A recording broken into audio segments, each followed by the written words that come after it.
નબળી ગુણવત્તાની ગાડી આવેલી હતી એ રોકાવી રાખી। જે કે અહીંયા સાઈડ ઉપર અધિકારીઓ હતા એમને જાણ કરી એટલે એઓએ બંધ કરી દીધું અને જે કોરો ડામર હતો જેથી કરીને અહીંયા જે કાંઈ અધિકારીઓ હતા એને પણ ખબર નહોતો।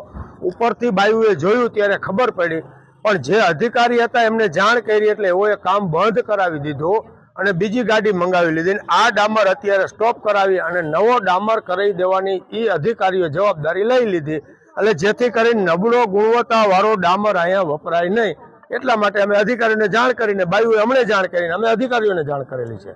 કયો વોર્ડ છે, કયા વિસ્તારની આ ઘટના છે? Ward number 11 Vallabh Vidyanagar 2 Balaji hall પાસે। અત્યારે હવે કોન્ટ્રાક્ટ એજન્સી દ્વારા તમને શું કહેવામાં આવ્યું, અધિકારી દ્વારા શું કહેવામાં આવ્યું? અધિકારી દ્વારા જે કાંઈ હતા એને સ્વીકારી લીધું કે નહીં ઉપર ટેકનિકલ ફોલ્ટ છે એના હિસાબે કોઈ ગાડી આવી ગયેલી છે। 100 ગાડી કે હજારો ગાડીમાં એકાદી ગાડી આવો એવું સાહેબે અહીંના જે કાંઈ અધિકારી હતી એવું એને એવો ફોલ્ટ આપ્યો છે એટલે એ તો જે હોય તે ઉપર કદાચ ટેકનિકલ ફોલ્ટ હોય પણ જે કાંઈ અધિકારી હતા એને માન્ય રાખી દીધું કે નહીં આમાં ટેકનિકલ ફોલ્ટ છે ને છે।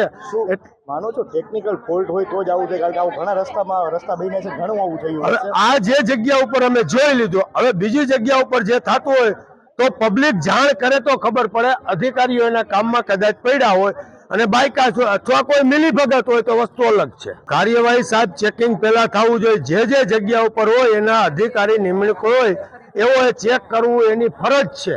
ગમે ત્યારે બારોબાર આ ગાડી ચેક કરીને તે પછી ઠલવાવે તો જ ખબર પડે એને।